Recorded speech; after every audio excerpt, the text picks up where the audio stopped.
ആരണ്യാന്തര ഗഹ്വരോദര തപസ്ഥാനങ്ങളിൽ, കൊടുങ്കാടുകളിലും പർവ്വത പ്രദേശങ്ങളിലുമൊക്കെ മനുഷ്യരോ ജന്തുക്കളോ കടന്നു ചെല്ലാൻ ഭയക്കുന്ന പ്രദേശങ്ങളിൽ, ഗുഹാമുഖങ്ങളിൽ, ഏകാന്ത സ്ഥലങ്ങളിൽ ഇരുന്നു കൊണ്ട് തപസ് ചെയ്തിട്ടുള്ളത്. തപസ് എന്ന വാക്കിന് ആലോചന എന്നാണ് അർത്ഥം, ചിന്ത എന്നാണ് അർത്ഥം.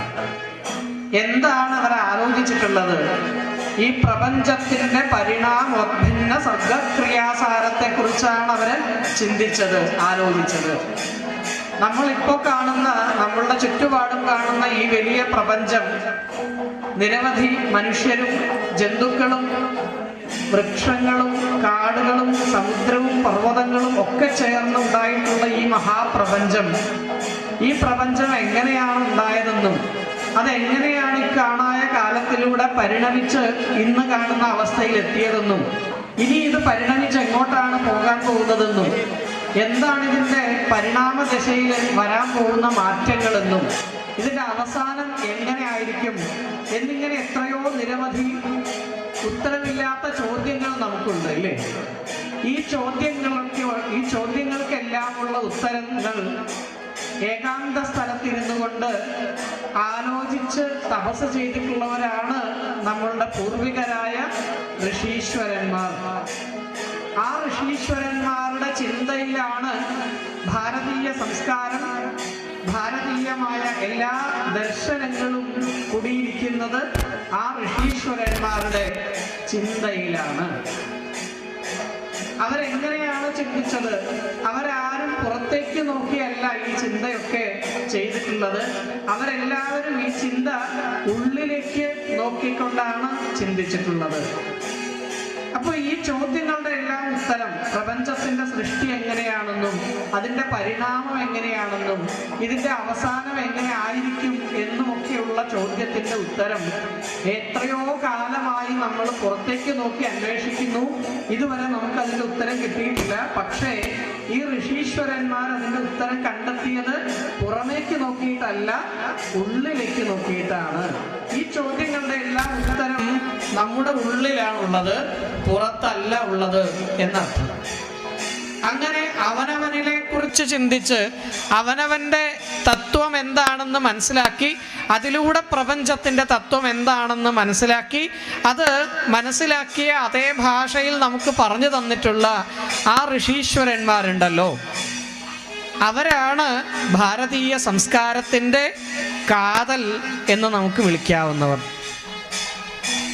ആ ഋഷീശ്വരന്മാർക്ക് അവരാവിഷ്കരിച്ചിട്ടുള്ള ഈ പ്രപഞ്ച തത്വത്തെ മനസ്സിലാക്കാനും അവർ മനസ്സിലാക്കിയ തത്വം നമുക്കെല്ലാവർക്കും മനസ്സിലാക്കി തരാനും വേണ്ടി അവരാവിഷ്കരിച്ചിട്ടുള്ള സമഗ്ര ജീവിത ദർശനങ്ങളാണ് പിന്നീട് ഇങ്ങോട്ടുണ്ടായിട്ടുള്ള വേദങ്ങളും ഉപനിഷത്തുകളും അവയെ പിൻപറ്റിയുണ്ടായ പുരാണങ്ങളും എന്ന് വേണ്ട ഋഷിമാർ ആവിഷ്കരിച്ചിട്ടുള്ള സകലതും ഈ സമഗ്ര ജീവിത ദർശനത്തിൻ്റെ ഭാഗം തന്നെയാണ്. അവർ കണ്ടെത്തിയത് എന്താണോ, സത്യം എന്താണെന്ന് അവർ കണ്ടെത്തിയിട്ടുണ്ട്, അവരതിനെ അനുഭവിച്ചിട്ടുണ്ട്. അങ്ങനെ അനുഭവിച്ച ആ സത്യത്തെ അതേ അളവിൽ നമുക്ക് മനസ്സിലാക്കാൻ വേണ്ടി പകർന്നു തന്നിട്ടുള്ളതാണ് നമുക്കിന്ന് ലഭ്യമായിട്ടുള്ള സകല ഗ്രന്ഥങ്ങളും. അത് വേദങ്ങളാവട്ടെ, ഉപനിഷത്തുകളാവട്ടെ, പുരാണങ്ങളാവട്ടെ, ദർശനങ്ങളാവട്ടെ എന്ന് വേണ്ട, നമുക്ക് ഈ ഭാരതീയ സംസ്കാരത്തിൽ, ഭാരതീയ ആധ്യാത്മിക ചിന്തയിൽ നമുക്കിന്ന് കിട്ടിയിട്ടുള്ള സകല ഗ്രന്ഥങ്ങളും ഈ സമഗ്ര ജീവിത ദർശനത്തിൻ്റെ മുഖങ്ങളാണ്. ഈ ദർശനങ്ങളെയാണ് നമ്മൾ ഇന്ന് വൈദിക ദർശനങ്ങൾ എന്ന് വ്യവഹരിക്കുന്നതും പലതരത്തിൽ മനസ്സിലാക്കാൻ ശ്രമിക്കുന്നതും. ഈ നൈമിഷാരണ്യം പോലെയുള്ള സ്ഥലങ്ങളിൽ പുരാണങ്ങളിലൂടെ, അതിൻ്റെ ചിന്തകളിലൂടെ, പാരായണത്തിലൂടെ മനസ്സിലാക്കാൻ ശ്രമിക്കുന്നതും ഇതേ സമഗ്ര ജീവിത ദർശനത്തെയാണ്. അങ്ങനെ നമുക്ക് എത്രയോ വലിയ ഋഷിമാരുടെ സംഖ്യ എടുക്കാനുണ്ടല്ലേ. അത് വ്യാസൻ മുതൽ തുടങ്ങിയാൽ വ്യാസനുണ്ട്, വൈദികരായ എത്രയോ ഋഷിമാരുണ്ട്, വിശ്വാമിത്രൻ, വസിഷ്ഠൻ മുതലായ എത്രയോ ഋഷിമാർ നമുക്കറിയാം. പുരാണങ്ങളുടെ എല്ലാം കർത്താവായിട്ടുള്ള വ്യാസൻ എന്ന മഹർഷിയെ നമുക്കറിയാം.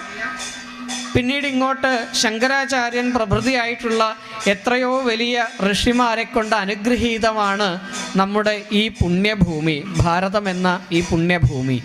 സദാശിവസമാരംഭാം ശങ്കരാചാര്യ മധ്യമാം അസ്മദാചാര്യ പര്യന്താം വന്ദേ ഗുരുപരമ്പരാം എന്ന മഹത്തായ ഒരു പ്രാർത്ഥന കൂടി നമുക്കുണ്ട്. സദാശിവനിൽ തുടങ്ങി എൻ്റെ ഗുരുനാഥൻ വരെ എത്തി നിൽക്കുന്ന വലിയ ഒരു പരമ്പരയാണ്, ഒരു ഗുരു പരമ്പരയാണ് നമുക്കുള്ളത്. അതിലെത്രയോ വലിയ ഋഷിമാരാണ് നമുക്ക് എണ്ണമെടുത്താൽ കാണാൻ പറ്റുന്നത്.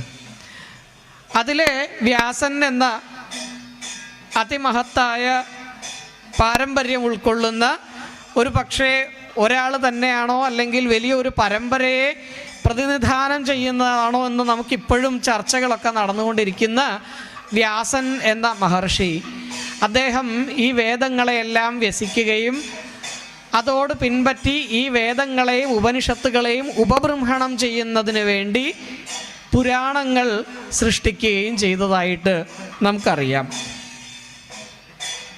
അതിലെ ഒരു മഹത്തായ പുരാണമാണ് നമുക്കിന്ന് ഇവിടെ പാരായണം ചെയ്യുന്ന ബ്രഹ്മാണ്ഡ പുരാണം എന്ന പുരാണം. ആ ബ്രഹ്മാണ്ഡ പുരാണത്തിലെ ഒരു കഥയാണ്, അല്ലെങ്കിൽ ഏറ്റവും പ്രധാനപ്പെട്ട ഒരു കഥയാണ് ലളിതോപാഖ്യാനം എന്ന പേരിൽ ഇന്നിവിടെ പാരായണം ചെയ്ത് സമർപ്പിച്ചിട്ടുള്ളത്. നമുക്കിന്ന് ചിന്തിക്കേണ്ട ഒരു വിഷയവും ഈ ലളിതോപാഖ്യാനം എന്ന കഥയാണ്. ഈ കഥ നമുക്ക് സുപരിചിതമായ ഒരു കഥയാണ്. ദേവിയുടെ ശക്തി ചൈതന്യത്തിൻ്റെ ഏറ്റവും വിശിഷ്ടമായ അവതാരമാണ് ലളിത എന്ന പേരിൽ, ലളിതാ ത്രിപുര സുന്ദരി എന്ന പേരിൽ അവതരിച്ചിട്ടുള്ളത്. ആ അവതാരത്തിൻ്റെ ലക്ഷ്യം ഭണ്ഡാസുരൻ എന്ന പരമദുഷ്ടനായിരുന്ന ഒരു അസുരനെ കൊണ്ട് പ്രപഞ്ചം മുഴുവൻ നാമാവശേഷമായിരുന്ന ഒരു കാലത്ത് ഈ പ്രപഞ്ചത്തെ മുഴുവൻ തിരിച്ച് പഴയതുപോലെ ആക്കി തീർക്കാൻ വേണ്ടി അവതരിച്ച ഏറ്റവും വിശിഷ്ടമായ ദേവിയുടെ ഒരു അവതാരമാണ് ലളിതാ പരമേശ്വരിയുടെ, ലളിതാ ത്രിപുര സുന്ദരിയുടെ അവതാരം. സതീദേവിയുടെ വിയോഗത്തിൽ, ആ വിയോഗത്തോടുകൂടി വൈരാഗ്യം സിദ്ധിച്ച മഹാദേവൻ കൈലാസത്തിൽ എല്ലാവരിൽ നിന്നും, ത്രിമൂർത്തികളിൽ നിന്നും ദേവന്മാരിൽ നിന്നും ഒക്കെ വിട്ട് കൈലാസത്തിലെ തൻ്റെ തപോഭൂമിയിൽ അദ്ദേഹം തപസ്സിൽ മുഴുകിയിരിക്കുന്ന കാലം. ആ സമയത്താണ് താരകാസുരൻ എന്ന ഒരസുരനെ കൊണ്ട് ദേവന്മാരും അസുരന്മാരും രാക്ഷസന്മാരും എന്നു വേണ്ട ഈ പ്രപഞ്ചം മുഴുവൻ താരകാസുരൻ എന്ന അസുരൻ്റെ ദുഷ്കർമ്മങ്ങൾ കൊണ്ട് വലഞ്ഞു തുടങ്ങിയ കാലത്ത് ദേവന്മാരെല്ലാവരും കൂടി ബ്രഹ്മാവിൻ്റെയും വിഷ്ണുവിൻ്റെയും ഒക്കെ സാന്നിധ്യത്തിൽ എന്തു ചെയ്യണമെന്ന് കൂടി ആലോചിച്ചപ്പോഴാണ് താരകാസുരനെ നിഗ്രഹിക്കാൻ പരമശിവനെ തപസ്സിൽ നിന്ന് ഉണർത്തിയേ പറ്റുള്ളൂ. അദ്ദേഹം ഒരു വിവാഹം കൂടി ചെയ്യുകയും അദ്ദേഹത്തിന് ഒരു മകനുണ്ടാവുകയും ചെയ്താൽ മാത്രമേ താരകാസുരനെ നിഗ്രഹിക്കാൻ സാധിക്കൂ എന്നെല്ലാവരും മനസ്സിലാക്കുകയും അതിനുവേണ്ടി ഭഗവാനെ തപസ്സിൽ നിന്ന് ഉണർത്തുന്നതിനുള്ള ക്രമീകരണങ്ങളൊക്കെ ദേവന്മാർ ആലോചിക്കാൻ തുടങ്ങി. അങ്ങനെ ഭഗവാനെ തപസ്സിൽ നിന്ന് ഉണർത്തുന്നതിനായിട്ട് പാർവതീ ദേവിയുമായിട്ടുള്ള ഭഗവാന്റെ വിവാഹം നടത്തുന്നതിന് വേണ്ടി ദേവന്മാർ കാമദേവനെ നിയോഗിച്ചു. കാമദേവനാണ് അതിന് ഏറ്റവും യോഗ്യൻ എന്ന് മനസ്സിലാക്കി കാമദേവനെ ചട്ടം കെട്ടി ഭഗവാന്റെ തപസ് മുടക്കാനും പാർവതീ ദേവിയുമായിട്ടുള്ള വിവാഹം നടത്തുന്നതിന് വേണ്ടി അതിനു വേണ്ട സൂത്രധാരത്വം നടത്തുന്നതിന് കാമദേവനെ ഏൽപ്പിച്ചു. കാമദേവനാവട്ടെ തൻ്റെ ഭാര്യയായ രതിയോടും സുഹൃത്തായ വസന്തത്തോടും കൂടി കൈലാസത്തിൽ എത്തിച്ചേർന്നു.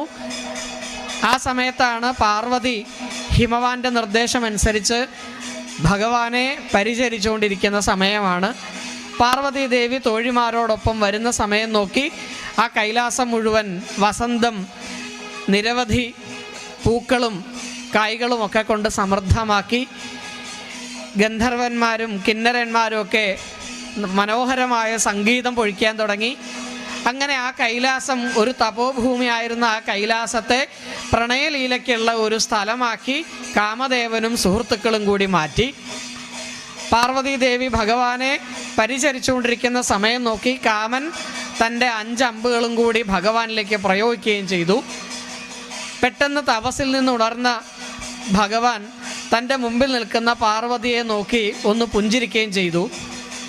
ക്ഷണത്തിൽ തൻ്റെ മനസ്സിനുണ്ടായ ചാഞ്ചല്യത്തെ തിരിച്ചറിഞ്ഞ ഭഗവാൻ ചുറ്റും നോക്കി, ആരാണിതിന് കാരണക്കാരൻ എന്ന് ചുറ്റും നോക്കിയപ്പോൾ ഒരു വശത്ത് നിൽക്കുന്ന കാമദേവനെ, വില്ലിൽ ഞാൻ കൊരുത്ത് അമ്പുകളൊക്കെ ചെയ്യാൻ വേണ്ടി വലിച്ചു നിൽക്കുന്ന കാമദേവനെ കാണുകയും ഭഗവാന്റെ കോപം എന്തെന്നില്ലാതെ വർദ്ധിക്കുകയും തൻ്റെ 3ാമത്തെ കണ്ണിൽ നിന്ന് പുറപ്പെട്ട ജ്വാല കൊണ്ട് ആ കാമദേവനെ ചാരമാക്കി തീർക്കുകയും ചെയ്തു.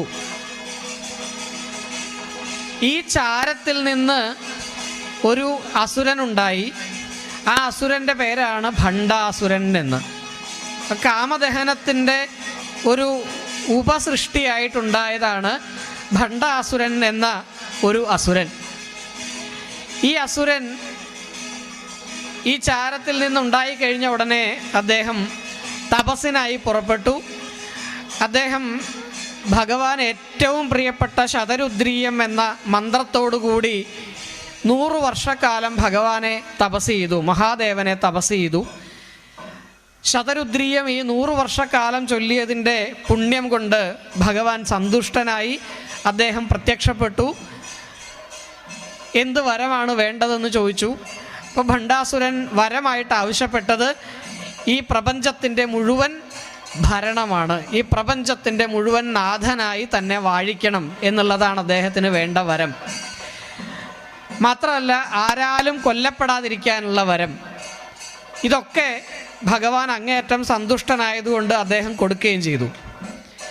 ഇത് കണ്ടു നിന്ന ബ്രഹ്മാവ് അങ്ങേയറ്റം സന്തുഷ്ടനായി ഭണ്ഡ ഭണ്ഡ എന്നുള്ള ശബ്ദം പ്രയോഗിച്ചു. നന്നായിരിക്കുന്നു നന്നായിരിക്കുന്നു എന്നുള്ള ശബ്ദം പ്രയോഗിച്ചു. ഇതിൽ നിന്നാണ് അദ്ദേഹത്തിന് ഭണ്ഡൻ എന്ന പേര് ലഭിച്ചത്. ഇങ്ങനെ ഭണ്ഡാസുരൻ വരങ്ങളൊക്കെ നേടി അങ്ങേയറ്റം ശക്തിമാനായി തീർന്നു. അതോടൊപ്പം ഭഗവാൻ ഒരു വരം കൂടി കൊടുത്തു.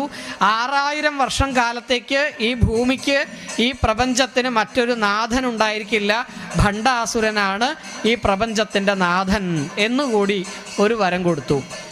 അങ്ങനെ 6000 വർഷത്തേക്ക് ആരും വധിക്കില്ല എന്നുള്ള അഹങ്കാരം കൊണ്ട്, തന്നെക്കാൾ ശക്തനായിട്ട് വേറെ ആരുമില്ല എന്നുള്ള അഹങ്കാരം കൊണ്ട് ഭണ്ഡാസുരൻ ദേവന്മാരെയും രാക്ഷസന്മാരെയും അസുരന്മാരെയും 14 ലോകങ്ങളെയും, സ്വർഗം മുതൽ പാതാളം വരെയുള്ള 14 ലോകങ്ങളെയും കീഴടക്കി അതിൻ്റെ മുഴുവൻ അധിപതിയായി ആ ഭണ്ഡാസുരൻ വാഴാൻ തുടങ്ങി.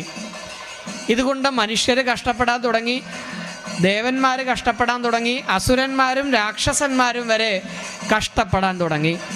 അങ്ങനെ കഷ്ടപ്പെട്ട് അവർ സഹിക്കവയ്യാതെ ആയപ്പോൾ ഈ ദേവന്മാരും അസുരന്മാരും എല്ലാവരും കൂടി ബ്രഹ്മാവിനെ കണ്ടു. ബ്രഹ്മാവ് അവരെല്ലാം കൂടി ചേർത്ത് മഹാവിഷ്ണുവിൻ്റെ അടുത്തെത്തി. ഇവർക്ക് ആർക്കും ഇതിനൊരു പരിഹാരം എന്താണെന്ന് തോന്നിയില്ല. ഇവരെല്ലാവരും കൂടി മഹാദേവനെ തപസ് ചെയ്യാൻ തുടങ്ങി. അങ്ങനെ മഹാദേവൻ പ്രത്യക്ഷനായി.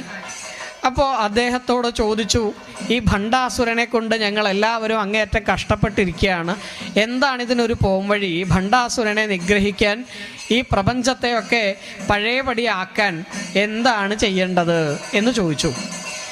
അതിന് മറുപടിയായിട്ട് അദ്ദേഹം, ആ മഹാദേവൻ പറയാൻ തുടങ്ങി, വേറൊന്നുമല്ല, ഈ ഭണ്ഡാസുരന് ഇങ്ങനെയൊക്കെ ചെയ്യാൻ തോന്നിയതും ഭണ്ഡാസുരനെ ഇത്രയധികം ബലവാനാക്കിയതും ഒക്കെ എൻ്റെ തന്നെ അംശാവതാരമായിരിക്കുന്ന രുദ്രൻ്റെ അനുഗ്രഹം കൊണ്ടാണ്.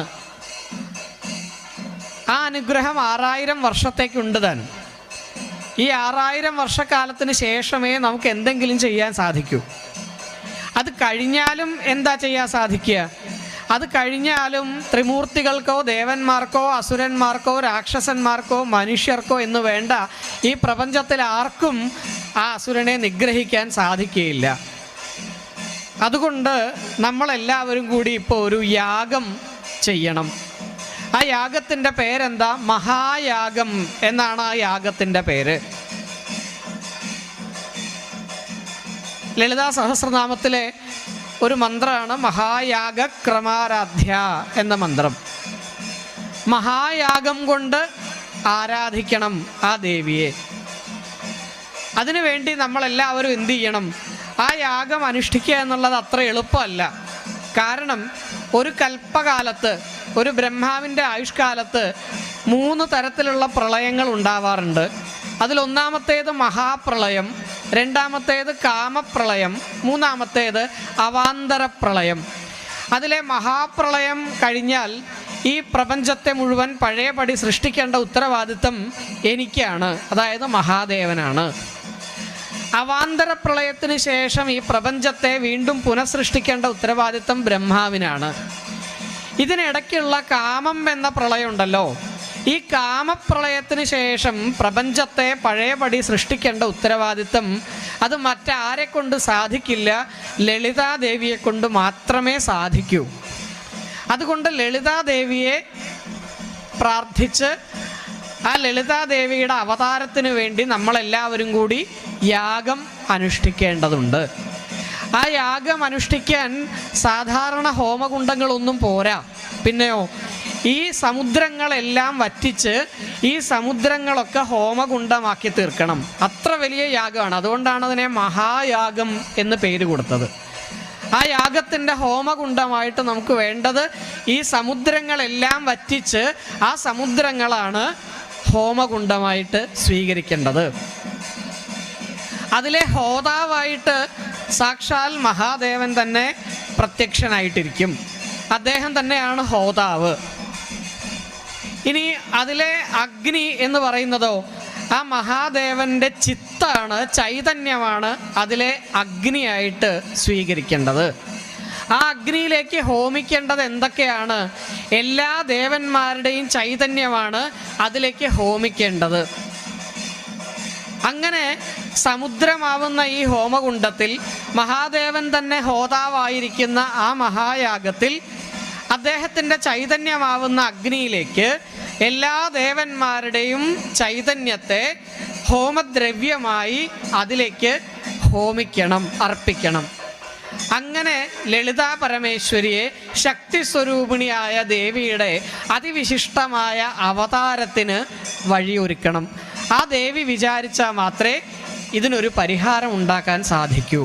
അങ്ങനെ ദേവന്മാരെല്ലാവരും കൂടി തങ്ങളുടെ ചൈതന്യത്തെ സമുദ്രമാവുന്ന ഈ അഗ്നിയിലേക്ക്, ഹോമകുണ്ടത്തിലെ മഹാദേവൻ്റെ ചൈതന്യമാവുന്ന അഗ്നിയിലേക്ക് ഹോമിച്ചു. അതിൽ നിന്ന് ലളിതാ പരമേശ്വരി എന്ന ദേവി, ഭഗവതിയുടെ ഏറ്റവും വിശിഷ്ടമായ ആ അവതാരം അതിൽ നിന്ന് ഉണ്ടായി.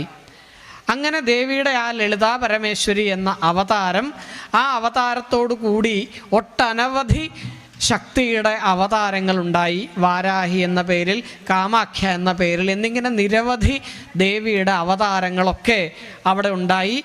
ഇവരെല്ലാവരും കൂടി ചേർന്ന് ഭണ്ഡാസുരൻ എന്ന അസുരനുമായിട്ട് അതിഭയങ്കരമായ യുദ്ധത്തിലേർപ്പെട്ടു. വലിയ മായകളൊക്കെ കാട്ടി ആ അസുരൻ ഉണ്ടായിരുന്ന ദേവന്മാരെ എല്ലാം നിഷ്പ്രഭരാക്കി. പക്ഷേ ഈ ദേവിമാരെ മാത്രം ആ മായയിൽ കൊടുക്കാൻ സാധിച്ചില്ല. കാരണം മായയുടെ തന്നെ അവതാരങ്ങളാണ് ഈ ദേവിമാരെല്ലാവരും. സാക്ഷാൽ ശക്തിസ്വരൂപിണിയായ മായാസ്വരൂപിണിയായ ദേവിയുടെ തന്നെ അവതാരങ്ങളാണ് ഈ ദേവിമാർ. അങ്ങനെയുള്ള ഈ ദേവിമാരെ മായയിൽ കുരുക്കാൻ ആ അസുരന് സാധിച്ചില്ല. അങ്ങനെ ഈ ദേവിമാരെല്ലാവരും കൂടി ചേർന്ന് ആ ഭണ്ഡാസുരനും, ഭണ്ഡാസുരൻ്റെ 2 സഹോദരങ്ങളുണ്ട്, വിശുക്രൻ എന്നും വിഷാങ്കൻ എന്നും, അവരെ ഉൾപ്പെടെ ഈ ദേവിമാർ വധിച്ചു. അങ്ങനെ വധിച്ചിട്ടാണ് ഈ പ്രപഞ്ചത്തെ മുൻപത്തെ പോലെ വീണ്ടും സൃഷ്ടിച്ചത്. ഈ പ്രളയം, കാമം എന്നുള്ള ഈ പ്രളയത്തിന് കാരണക്കാരനായ ഭണ്ഡാസുരനെ വധിച്ച് ഈ പ്രപഞ്ചത്തെ മുഴുവൻ പുനഃസൃഷ്ടിച്ച് മുൻപത്തേതുപോലെ ആക്കി തീർത്തു ആ ശക്തിയുടെ അവതാരമായ ലളിതാ പരമേശ്വരി, ലളിതാ ത്രിപുരസുന്ദരി എന്ന ആ ദേവി. ഇതാണ് ബ്രഹ്മാണ്ഡ പുരാണത്തിൽ ഇപ്പോൾ ഇവിടെ പാരായണം ചെയ്ത് അവസാനിപ്പിച്ച് പാരായണം ചെയ്ത് സമർപ്പിച്ച് ലളിതാ ത്രിപുരസുന്ദരിയുടെ അല്ലെങ്കിൽ ലളിത എന്ന ദേവിയുടെ അവതാര കഥ.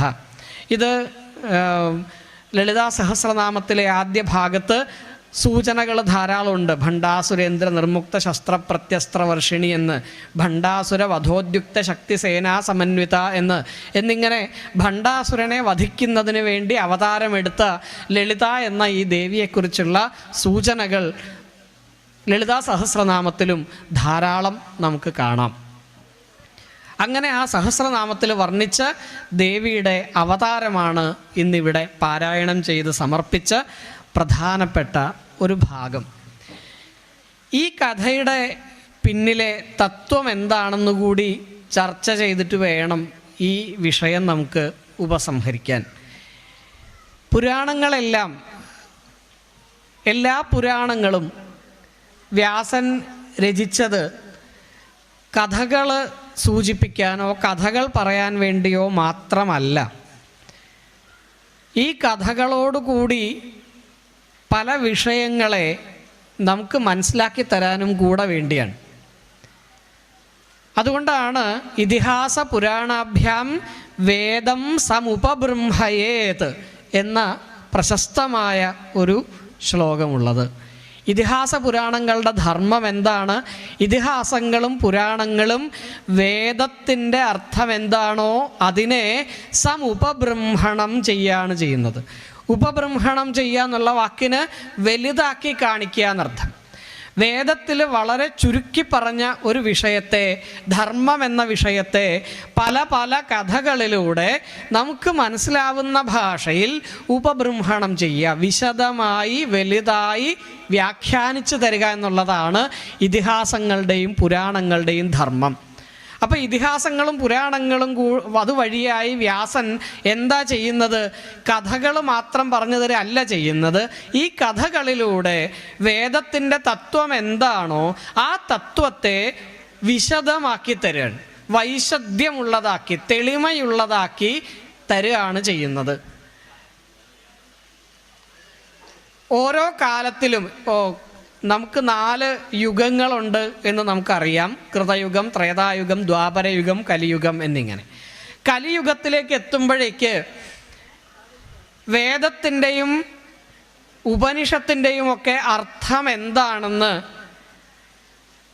വേദം കൊണ്ട് മാത്രം മനസ്സിലാക്കിയെടുക്കാൻ നമുക്ക് ബുദ്ധിമുട്ടുണ്ടാവും എന്ന് ഈ ഋഷീശ്വരന്മാർ അന്നേ മനസ്സിലാക്കിയിരുന്നു.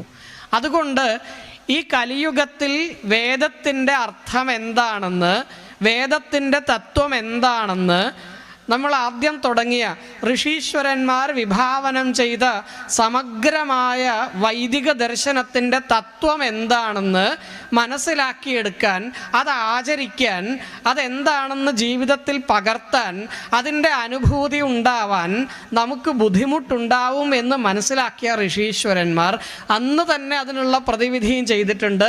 ഈ പുരാണങ്ങളുടെ നിർമ്മാണത്തിലൂടെ, ഈ കഥകളിലൂടെ ഈ തത്വത്തെ നമുക്ക് പറഞ്ഞു തന്നിട്ടുണ്ട്. അപ്പോൾ പുരാണങ്ങളൊക്കെ പാരായണം ചെയ്യുന്ന സമയത്ത് അത് ഭാഗവതമാവട്ടെ, ബ്രഹ്മാണ്ഡ പുരാണമാവട്ടെ, ബ്രഹ്മപുരാണമാവട്ടെ, ബ്രഹ്മവൈവർത്ത പുരാണമാവട്ടെ, സ്കന്ദപുരാണമാവട്ടെ, 18 പുരാണങ്ങളും 18 ഉപപുരാണങ്ങളും വ്യാസഭഗവാൻ രചിച്ചതായിട്ട് നമുക്കുണ്ട്. ഈ 36 പുരാണങ്ങളിലുമായിട്ട് നമുക്ക് കാണാൻ എത്രയോ കഥകളുണ്ട്, ഇല്ലേ? എത്രയോ ലക്ഷക്കണക്കിന് കഥകളുണ്ട്. ഈ കഥകളുടെ ഒക്കെ തത്വം ഈ വൈദിക ദർശനത്തെ വിവരിച്ചരിക എന്നുള്ളതാണ്. ഋഷീശ്വരന്മാർ വിഭാവനം ചെയ്ത ആധ്യാത്മികമായ ജീവിത ദർശനത്തെ നമുക്ക് മനസ്സിലാവുന്ന രീതിയിൽ വ്യാഖ്യാനിച്ചു തരുന്നതിന് വേണ്ടി തന്നെയാണ് ഈ കഥകളൊക്കെ നിർമ്മിച്ചിട്ടുള്ളത്. അതുകൊണ്ട് ഈ കഥകളൊക്കെ വായിക്കുന്നതിൻ്റെ കൂടെ അതിൻ്റെ തത്വം എന്താണെന്ന് കൂടി വിചാരം ചെയ്യുക, ചർച്ച ചെയ്യുക, അതിൽ അല്പമെങ്കിലും മനസ്സിലാക്കുക എന്നുള്ളത് കൂടി ഈ സത്രങ്ങളുടെ, സപ്താഹങ്ങളുടെ, സത്സംഗങ്ങളുടെ ഒക്കെ ധർമ്മമാണ്. ഈ ലളിതോപാഖ്യാനം എന്ന ലളിതാദേവിയുടെ അവതാര കഥയുടെ തത്വം എന്താണെന്ന് കൂടി വിചാരം ചെയ്യേണ്ടത് ആവശ്യമാണ് എന്ന് പറയാനാണ് ഞാൻ ഒരുമ്പെട്ടത്.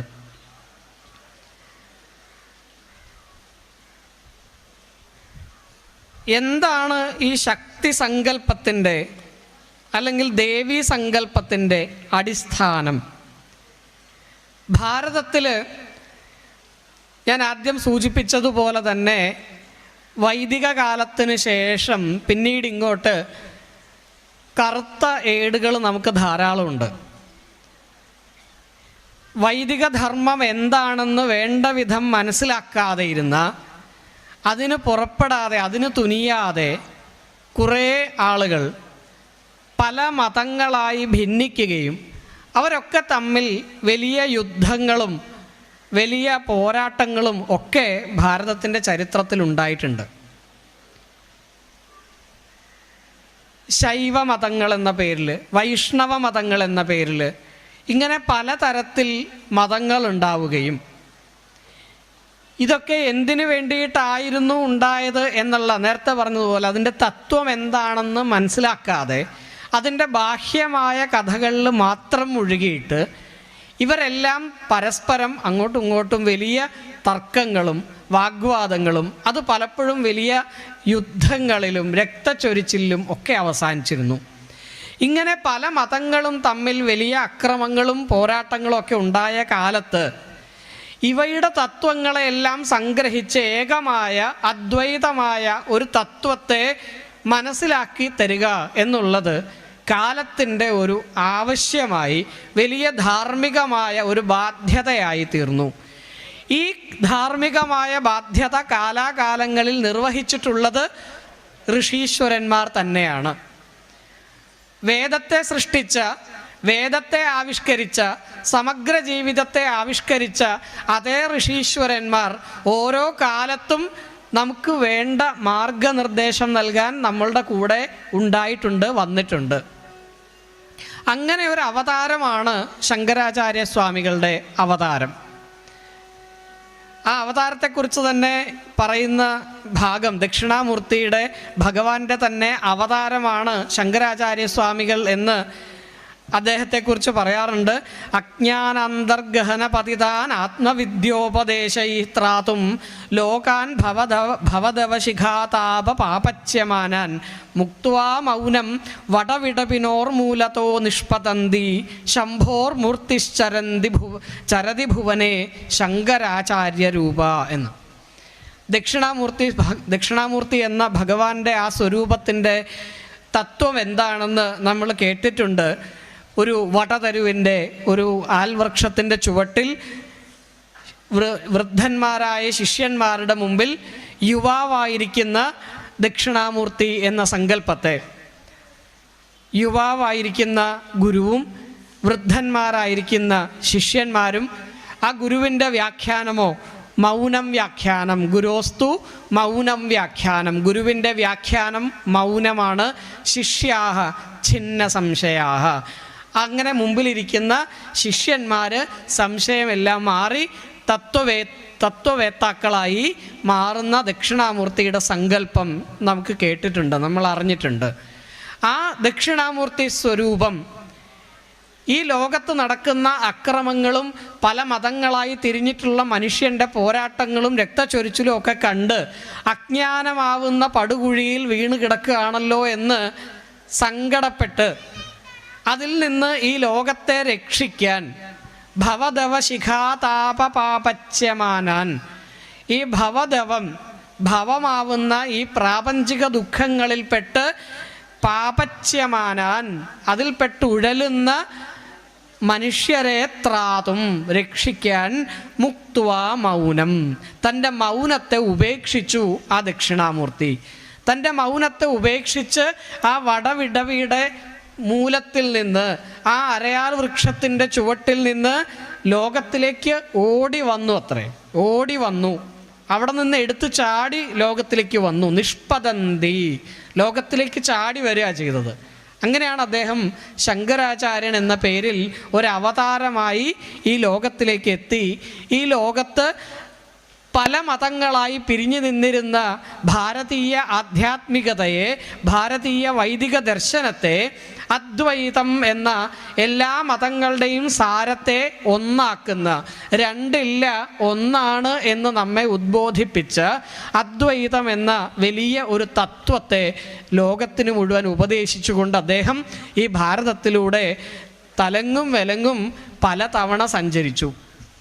അങ്ങനെ ഈ ഭാരതത്തെ മുഴുവൻ പല മതങ്ങളായി പിരിഞ്ഞ് പല മതങ്ങളായി അങ്ങോട്ടും ഇങ്ങോട്ടും തർക്കിച്ചിരുന്ന, വാഗ്വാദത്തിൽ ഏർപ്പെട്ടിരുന്ന ഈ മതങ്ങളെ ഏകീഭവിപ്പിച്ചു, ഒന്നാക്കി അദ്വൈതം എന്ന തൻ്റെ സിദ്ധാന്തത്തിലൂടെ. ആ അദ്വൈത സിദ്ധാന്തത്തെ ആവിഷ്കരിക്കുന്നതിന് വേണ്ടി, ആ അദ്വൈത സിദ്ധാന്തത്തെ എല്ലാ മതങ്ങൾക്കും അംഗീകരിപ്പിക്കുന്നതിന് വേണ്ടി ശൈവ വൈഷ്ണവ മതങ്ങളെയൊക്കെ കൂട്ടിച്ചേർത്തുകൊണ്ട് അദ്ദേഹം ശാക്തേയം എന്ന ഒരു മതത്തെ വിഭാവനം ചെയ്യുകയാണ് ചെയ്തത്.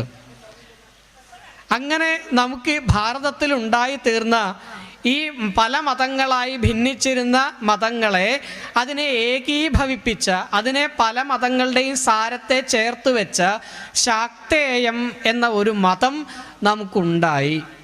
അങ്ങനെ ശാക്തേയം എന്ന ഈ മതം എന്താണ് നമ്മുടെ മുമ്പിൽ അവതരിപ്പിച്ചത്? ഈ മതങ്ങളിലെ പല മതങ്ങളുടെ എല്ലാം സാരമായ അദ്വൈതം എന്ന സങ്കല്പത്തെ ശക്തി എന്ന സ്വരൂപത്തിലാണ് നമ്മുടെ മുമ്പിൽ അവതരിപ്പിച്ചത്. അങ്ങനെയാണ് ദേവി എന്ന ഒരു തത്വം, ശക്തി എന്ന ഒരു തത്വം ഭാരതത്തിൽ പ്രസിദ്ധമാവുന്നതും അത് ഭാരതീയ മതങ്ങളെ ഏകോപിപ്പിക്കാൻ പര്യാപ്തമായി തീരുന്നതും. ഇനി എന്താണ് ഈ ശക്തി സ്വരൂപം, എന്താണ് ഈ ശക്തിയുടെ ചൈതന്യം എന്ന് മനസ്സിലാക്കാനാണെങ്കിൽ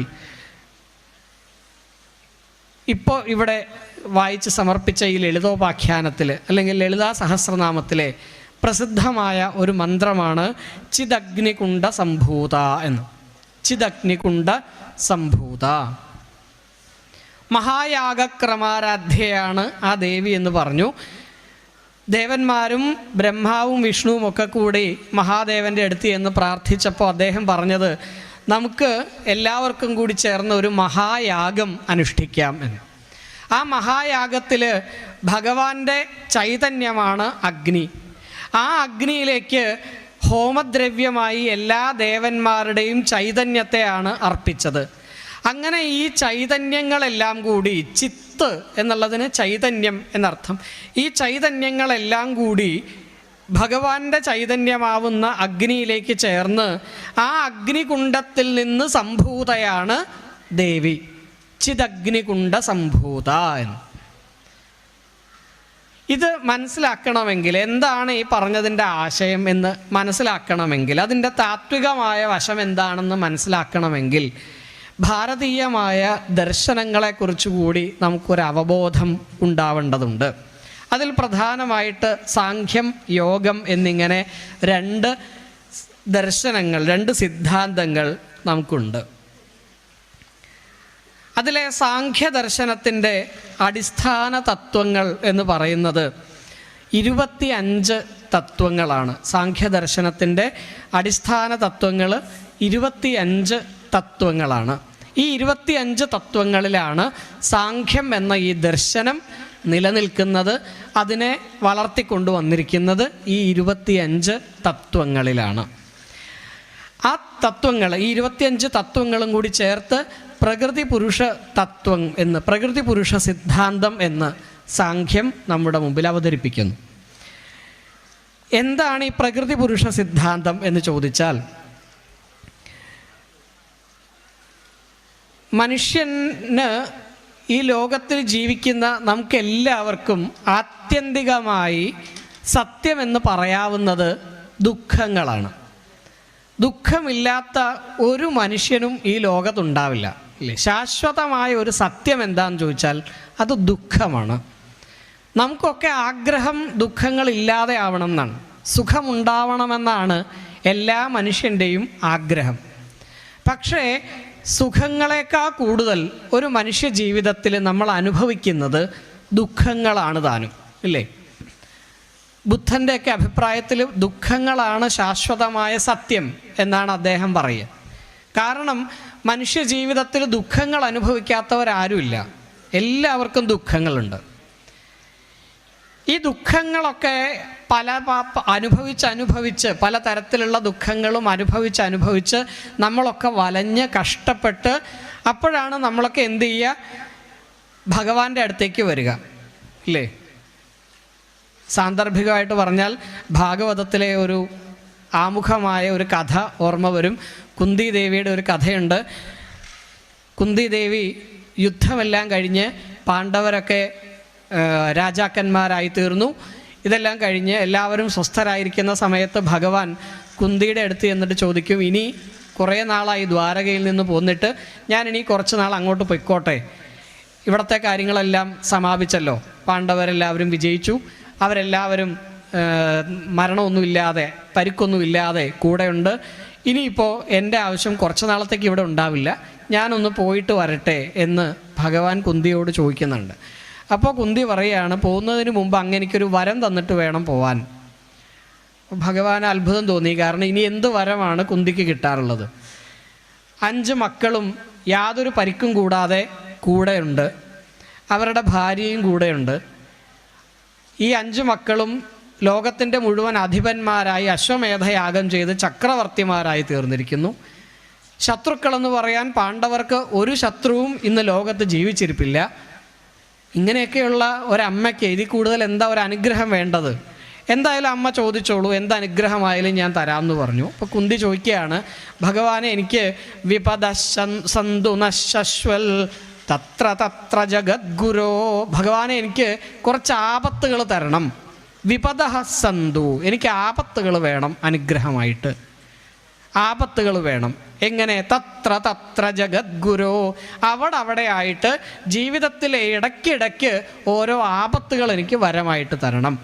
ഭഗവാൻ അത്ഭുതം തോന്നി, എന്തിനാണ് ഇങ്ങനെ ഒരു വരം? ആരെങ്കിലും ആപത്ത് വരമായിട്ട് ചോദിക്കുമോ? ഭഗവാനെ മുമ്പിൽ കിട്ടിയാൽ, ഭഗവാനെ കൺമുമ്പിൽ ഒന്ന് കാണാൻ ഒരു അവസരം കിട്ടിയാൽ നമ്മൾ ആരെങ്കിലും ചോദിക്കുമോ നമുക്ക് കുറച്ച് ദുഃഖം തരണേ, ആപത്ത് തരണേ എന്നൊക്കെ ചോദിക്കുമോ? അപ്പോൾ ഭഗവാൻ ചോദിക്കുകയാണ്, എന്ത് വരം വേണമെങ്കിലും ചോദിച്ചോളൂ, ഞാൻ തരാം, എന്ത് വരമായാലും ഞാൻ തരാം. കാരണം ഭഗവാന് കൊടുക്കാനാവാത്ത എന്ത് വരമാണ് ലോകത്തുള്ളത്, അതുകൊണ്ട് എന്തും ചോദിച്ചോളൂ. പക്ഷേ കുന്തി പറയുന്നത്, എനിക്ക് ഒരൊറ്റ വരം മതി, ആപത്ത് വേണം. അത് ശാശ്വതമായിട്ടല്ല, പിന്നെയോ ഇടയ്ക്കിടയ്ക്ക് വേണം. അതെന്തിനാണ് ഇടയ്ക്കിടയ്ക്ക് ആപത്ത് എന്ന് ചോദിച്ചപ്പോൾ അതിന് കുന്തി മറുപടി പറയുന്നത്, ഭവതോ ദർശനം യത്സ്യാദ് അപുനർഭവ ദർശനം, അങ്ങയുടെ ദർശനം ഉണ്ടാവും ആപത്തുകൾ ഉണ്ടായാൽ. ആപത്തുകൾ ഉണ്ടായാൽ, പാണ്ഡവർക്ക് അപകടമുണ്ടെന്ന് കേട്ടാൽ അങ്ങ് ഉറപ്പായിട്ടും ഇവിടെ വരും, അങ്ങ് എനിക്ക് കാണാൻ പറ്റും. പാണ്ഡവർക്ക് സുഖമാണെന്ന് കണ്ടാലോ ഭഗവാൻ ഇങ്ങോട്ട് വരില്ല, ഇല്ലേ? ഇപ്പോൾ പാണ്ഡവർക്ക് സുഖമാണ്, അതുകൊണ്ട് അങ്ങ് ഇവിടുന്ന് പോകാൻ പോകുന്നു. പാണ്ഡവർക്ക് അടുത്ത ഒരു അപകടം ഉണ്ടായി എന്ന് കേട്ടാൽ ഭഗവാൻ വീണ്ടും വരും, ഇല്ലേ? അതുകൊണ്ട് എനിക്ക് ഇടയ്ക്കിടയ്ക്ക് ആപത്തുകൾ ഉണ്ടാവണം, എങ്കിലേ എനിക്ക് അങ്ങയെ കാണാനാവൂ. ഇത് കുന്തിക്ക് വരമായിട്ട് ചോദിക്കേണ്ടി വന്നെങ്കിൽ നമ്മളെ സംബന്ധിച്ച് വരമായിട്ട് ചോദിക്കൊന്നും വേണ്ട, അറിഞ്ഞു തന്നിട്ടുണ്ട് ധാരാളം, ഇല്ലേ? ജീവിതത്തിൽ ദുഃഖങ്ങൾ ഭഗവാൻ അറിഞ്ഞു തന്നിട്ടുണ്ട്, ഇഷ്ടം പോലെ തന്നിട്ടുണ്ട്. അത് ഇടയ്ക്കിടയ്ക്ക് നമുക്കുണ്ടാവുകയും ചെയ്യും. അങ്ങനെ ദുഃഖങ്ങൾ ഉണ്ടാവുമ്പോൾ നമ്മൾ എന്ത് ചെയ്യും?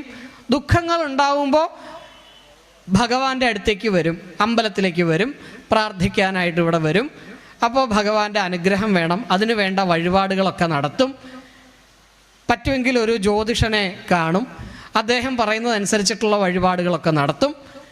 7 ദിവസത്തേക്ക് രാവിലെ നിർമാല്യം തൊഴണം എന്ന് പറയും. അപ്പോൾ 7 ദിവസത്തേക്ക് നിർമാല്യം തൊഴും. 8-ാം ദിവസം മുതൽ പിന്നെ അമ്പലത്തിലേക്ക് പോവില്ല.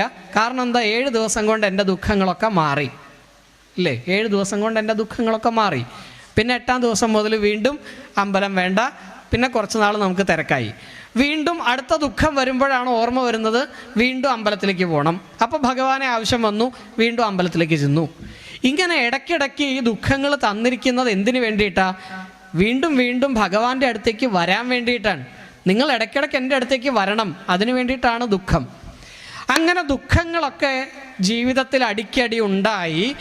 പലതരത്തിലുള്ള ദുഃഖങ്ങളാണ്, പ്രധാനമായിട്ടും 3 വിധത്തിലാണ്: ആധ്യാത്മികം, ആധിദൈവികം, ആധിഭൗതികം എന്നിങ്ങനെ 3 വിധത്തിലുള്ള ദുഃഖങ്ങളും മനുഷ്യനുണ്ടാവാറുണ്ട്. ഈ ദുഃഖങ്ങളൊക്കെ കൊണ്ട് കഷ്ടപ്പെട്ടിട്ട് ദുഃഖത്രയ അഭിഘാതാത്, ഈ ദുഃഖത്രയം കൊണ്ട് വളരെയധികം കഷ്ടപ്പെട്ടിരിക്കുന്ന മനുഷ്യന് ജിജ്ഞാസയുണ്ട്. ജിജ്ഞാസ, അറിയാൻ ആഗ്രഹമുണ്ട്. എന്ത് ജിജ്ഞാസയുണ്ട്?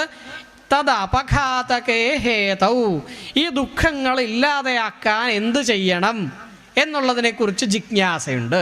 അതറിയണം എന്ന് ആഗ്രഹമുണ്ട്. അങ്ങനെ ആഗ്രഹം തോന്നിയാൽ എന്ത് ചെയ്യണം? ദുഃഖത്രയ അഭിഘാത ജിജ്ഞാസ തദപഘാതകേ ഹേതൗ. അങ്ങനെ ഒരു ചിന്തയുണ്ടായി തുടങ്ങിയാൽ നമ്മൾ എന്ത് ചെയ്യുന്നു? തത്വചിന്തയിലേക്ക് കടക്കാൻ തുടങ്ങുന്നു. ആധ്യാത്മികമായ ചിന്തയിലേക്ക് നമ്മൾ പ്രവേശിക്കാൻ തുടങ്ങുകയാണ്. ദുഃഖത്രയങ്ങൾ ഇല്ലാതെ ആവണ്ടേ? ഈ ദുഃഖത്രയങ്ങളെ ഇല്ലാതെയാക്കാൻ എന്ത് ചെയ്യണം?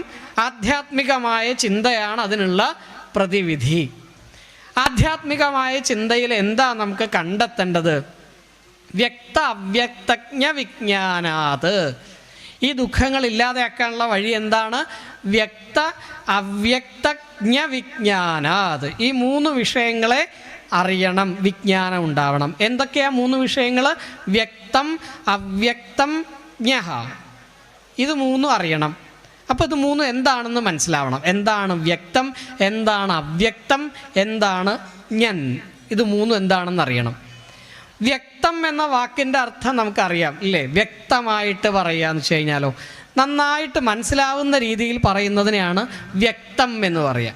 ഈ പ്രപഞ്ചത്തിൽ നമ്മളുടെ ചുറ്റുപാടുമുള്ള വ്യക്തമായ സകല പദാർത്ഥങ്ങളെയും ചേർത്തിട്ടാണ് വ്യക്തം എന്ന് പറഞ്ഞത്. നമുക്ക് നമ്മളുടെ ചുറ്റും എന്തൊക്കെ കാണാൻ പറ്റും? കുറേ ഭൂമി, സമതലമായ ഭൂമി കാണാം, പർവ്വതങ്ങളെ കാണാം, നദികൾ കാണാം, സമുദ്രങ്ങൾ കാണാം, കാടുകൾ കാണാം, വൃക്ഷങ്ങൾ, ചുറ്റുമുള്ള മനുഷ്യർ, ജന്തുക്കൾ, ഇതൊക്കെ നമുക്ക് കാണാം ഇല്ലേ? ഇതൊക്കെ വ്യക്തപദാർത്ഥങ്ങളാണ്.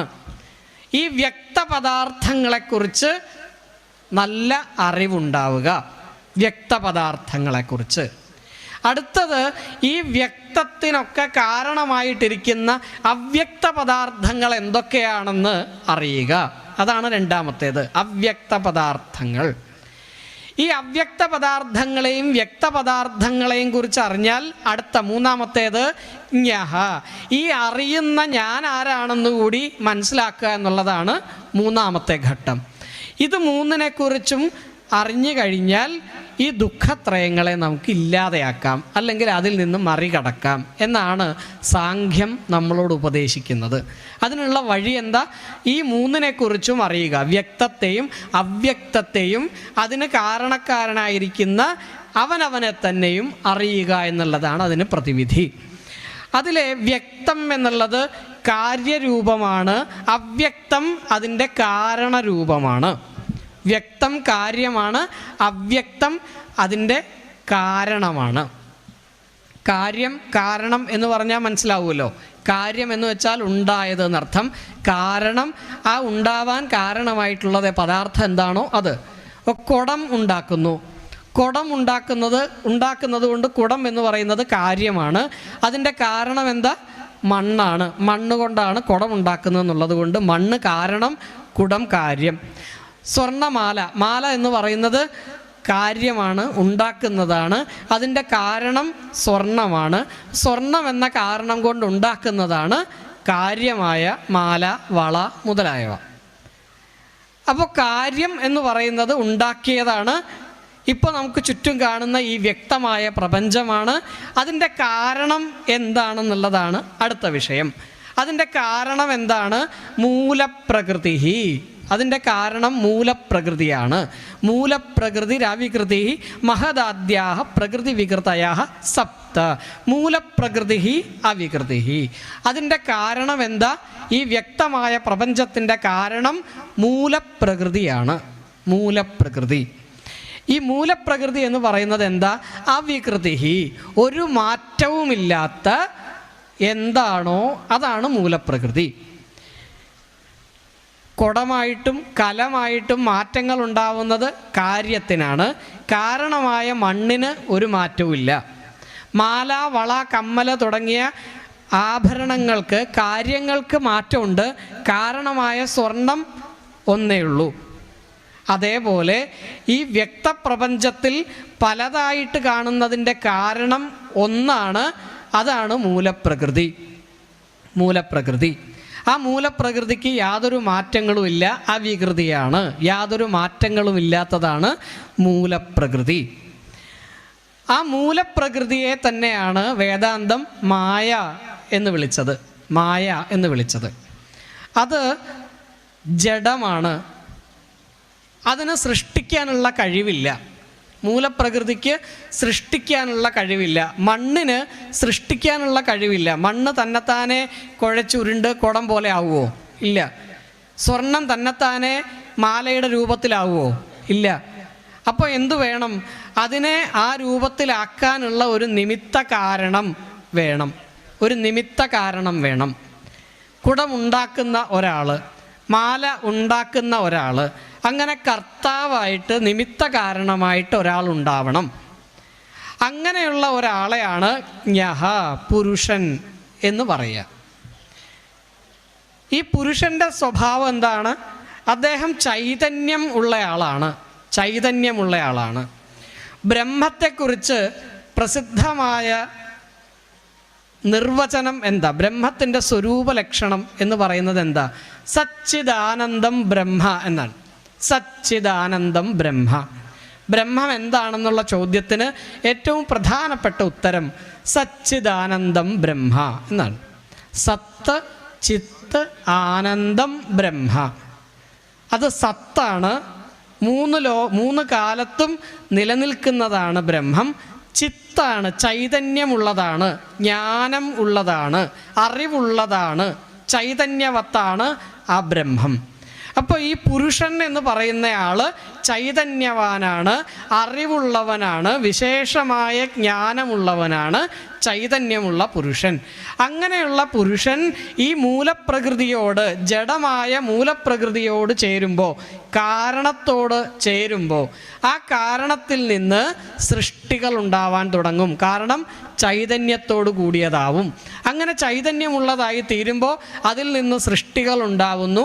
അങ്ങനെ സൃഷ്ടികൾ ഉണ്ടായിട്ടാണ് ഇക്കാണായ പ്രപഞ്ചം മുഴുവൻ ഉണ്ടായി വന്നത് എന്നാണ് സൃഷ്ടിയുടെ തത്വത്തെക്കുറിച്ച് സാഖ്യന്മാർ അഭിപ്രായപ്പെടുന്നത്. ഈ മൂലപ്രകൃതി എന്ന ജഡസ്വരൂപമായ ഈ മൂലപ്രകൃതി എന്ന് പറയുന്നത് ദേവിയാണ്. ഇപ്പോൾ നമ്മൾ പറഞ്ഞ ഭണ്ഡാസുരനെ കൊല്ലുന്നതിന് വേണ്ടി ദേവന്മാരെല്ലാവരും കൂടി ചെയ്ത മഹായാഗം ഉണ്ടല്ലോ, ആ മഹായാഗത്തിലെ ആ ഹോമകുണ്ഡത്തിലെ അഗ്നി എന്തായിരുന്നു? ചിദഗ്നിയായിരുന്നു. ചൈതന്യമാവുന്ന അഗ്നിയായിരുന്നു. ഇല്ലേ? ചൈതന്യമാണ് അവിടുത്തെ അഗ്നി. ചൈതന്യം എന്നുള്ളതിന് അറിവ് എന്നർത്ഥം. ചൈതന്യത്തിൻ്റെ ലക്ഷണം എന്താണ്? അറിവാണ്, വിശേഷമായ ജ്ഞാനമാണ് ചൈതന്യം. ആ അറിവാവുന്ന ചൈതന്യം, ആ ചൈതന്യമാവുന്ന അഗ്നിയിലേക്ക് എല്ലാ ദേവന്മാരുടെയും കൂടി ചൈതന്യത്തെ ഹോമിക്കാൻ പരമാത്മാവിനോടുകൂടി എല്ലാ ജീവാത്മാക്കളും ചേർന്ന് നിൽക്കുന്ന ആ അവസ്ഥയിലാണ് മൂലപ്രകൃതി എന്ന ശക്തിസ്വരൂപിണിയായ ദേവിയുടെ ജന്മം, ദേവിയുടെ അവതാരം. സൗന്ദര്യലഹരിയുടെ ആദ്യത്തെ ശ്ലോകം, സൗന്ദര്യലഹരി എന്നുള്ളത് ഈ ശക്തിയെക്കുറിച്ച്, ഈ ശക്തി തത്വം എന്താണെന്നുള്ളതിനെക്കുറിച്ച് ശങ്കരാചാര്യസ്വാമികൾ രചിച്ച അതിമനോഹരമായ ഒരു കാവ്യം. ആ കാവ്യത്തിൻ്റെ ആദ്യത്തെ ശ്ലോകം ഇങ്ങനെയാണ്: ശിവശക്ത്യായുക്തോ യദി ഭവതി ശക്തഃ പ്രഭവിതും ന ചേദേവം ദേവോ ന ഖലു കുശലഃ സ്പന്ദിതുമപി. ശിവ ശക്ത്യായുക്തോ യദി ഭവതി ശക്തഃ പ്രഭവിതും. ശിവൻ ശക്തിയോട് ചേരുമ്പോഴാണ് അദ്ദേഹത്തിന് പ്രഭാവം ഉണ്ടാവുന്നത്. ശിവൻ ഈ പ്രപഞ്ചത്തെ സൃഷ്ടിക്കാനുള്ള പ്രഭാവത്തോടു കൂടിയവനാണ്. പക്ഷേ അദ്ദേഹത്തിന് ആ പ്രഭാവം ഉണ്ടാവുന്നത് എപ്പോഴാണ്? ശിവശക്ത്യായുക്തോ യദി ഭവതി. ശിവൻ എപ്പോഴാണോ ശക്തിയോട്, ഈ പറഞ്ഞ ചൈതന്യത്തോട്, മൂലപ്രകൃതിയോട് ചേരുന്നത് എപ്പോഴാണോ അപ്പോഴാണ് ഈ പ്രപഞ്ചം സൃഷ്ടിക്കാൻ ആരംഭിക്കുന്നത്. അതുവരെ ശിവൻ വേറെ ആയിട്ടാണ് നിൽക്കുന്നതെങ്കിൽ പ്രപഞ്ചത്തെ സൃഷ്ടിക്കാൻ അദ്ദേഹത്തിന് കഴിവില്ല തന്നെ. അദ്ദേഹത്തിന് പ്രപഞ്ചത്തെ സൃഷ്ടിക്കാനുള്ള കഴിവ്, പ്രഭാവം എവിടെ നിന്നുണ്ടായി? ശക്തിയോടുള്ള സംയോഗം കൊണ്ടുണ്ടായി. ഈ ചിദഗ്നികുണ്ഡത്തിലേക്ക് എല്ലാ ദേവന്മാരുടെയും ചൈതന്യങ്ങളെ ചേർത്ത് വെച്ചപ്പോഴാണ് ശക്തിസ്വരൂപിണിയായ ദേവിയുടെ അവതാരം ഉണ്ടാവുന്നത്. അപ്പം മുതലാണ് ഈ പ്രപഞ്ചത്തെ വീണ്ടും പുനഃസൃഷ്ടിക്കുന്നത്. കാമം എന്ന ഈ പ്രളയത്തിൽ നിന്ന് പ്രപഞ്ചത്തെ പഴയപടി സൃഷ്ടിക്കാൻ കഴിവുള്ളത് ഒരേ ഒരാൾക്കാണ്, അത് ദേവിക്ക് മാത്രമാണ്. അപ്പോൾ ദേവിയുടെ ആ ശക്തി അപരിമേയമായ, നമുക്ക് അളന്നു തൂക്കാനാവാത്ത, നമുക്ക് വർണ്ണിക്കാൻ പോലും ആവാത്ത ആ ശക്തി, അത് ശിവശക്തി സംയോഗം കൊണ്ടാണ്. അതിനു വേണ്ടിയിട്ടാണ് ദേവന്മാർ ആദ്യം മുതൽ പാർവതിയെ ശിവനോട് ചേർക്കാൻ വേണ്ടിയുള്ള പ്രയത്നങ്ങളിൽ ഏർപ്പെട്ടത്. കാരണം ഇവർ രണ്ടും വേറെ വേറെ നിന്നാൽ ഈ പ്രപഞ്ചത്തെ സൃഷ്ടിക്കാനുള്ള പ്രഭാവം ഉണ്ടാവില്ല. എപ്പോഴാണോ ശക്തി ശിവനോട് ചേരുന്നത് അപ്പോഴാണ് ഈ പ്രപഞ്ചത്തെ സൃഷ്ടിക്കാനുള്ള പ്രഭാവം അദ്ദേഹത്തിനുണ്ടാവുന്നത്. ഈ ശക്തി ഇല്ലെങ്കിൽ നചേദേവം ദേവോ നഖലു കുശലഃ സ്പന്ദിതുമപി, ഒന്ന് സ്പന്ദിക്കാൻ പോലും, ഒന്ന് അനങ്ങാൻ പോലും അദ്ദേഹത്തിന് സാധിക്കില്ല ഈ ശക്തിയോട് ചേർന്നില്ലെങ്കിൽ. ഇതിലും ഭംഗിയായിട്ട് എങ്ങനെ വ്യാഖ്യാനിക്കണം ശക്തി എന്ന സ്വരൂപത്തെക്കുറിച്ച്? ശിവൻ എന്ന തത്വത്തിന് ഒന്ന് അനങ്ങാൻ പോലും സാധിക്കില്ല ശക്തിയോട് കൂടിയില്ലെങ്കിൽ. നഖലു കുശലഃ സ്പന്ദിതുമപി, ഒന്ന് സ്പന്ദിക്കാൻ പോലും, ഒന്ന് ചലിക്കാൻ പോലും, ഒന്ന് അനങ്ങാൻ പോലും ഉള്ള കഴിവുണ്ടാവില്ല ശക്തിയോട് ചേരുന്നില്ലെങ്കിൽ. അപ്പോൾ ഈ പ്രപഞ്ച സൃഷ്ടിക്ക് മുഴുവനുള്ള കാരണം എന്താണെന്ന് ചോദിച്ചാൽ ഈ ലളിതാസ്വരൂപിണിയായ ലളിതാ പരമേശ്വരി സ്വരൂപത്തിലുള്ള ദേവിയുടെ അവതാരം തന്നെയാണ്, ആ ശക്തി സ്വരൂപിണി തന്നെയാണ് ഈ പ്രപഞ്ച സൃഷ്ടിക്ക് മുഴുവൻ കാരണമായി തീർന്നിരിക്കുന്നത് എന്ന് മനസ്സിലാവും. ഇതാണ് ഈ കഥയുടെ തത്വം എന്ന് പറയാം. ലളിതാ പരമേശ്വരിയുടെ, ലളിതാദേവിയുടെ അവതാരത്തെ വർണ്ണിക്കുന്നത് എന്തിനു വേണ്ടിയിട്ടാണ്?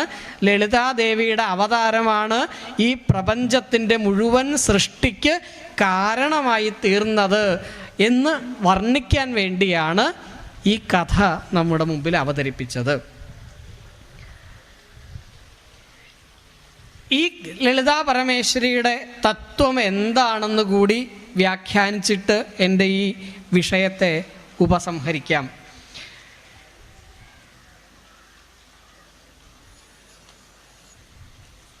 ബ്രഹ്മം എന്നുള്ളത് ചൈതന്യവത്താണ്, സച്ചിദാനന്ദം ബ്രഹ്മ എന്ന് നമ്മൾ പറഞ്ഞു. ആ ബ്രഹ്മം ജഡമാണ്. ആ ബ്രഹ്മത്തിന് സൃഷ്ടിക്കാനുള്ള കഴിവില്ല. ആ ബ്രഹ്മം ചൈതന്യവത്താണ്, സൃഷ്ടിക്കാനുള്ള എല്ലാ ചൈതന്യവും ഉള്ളതാണ്.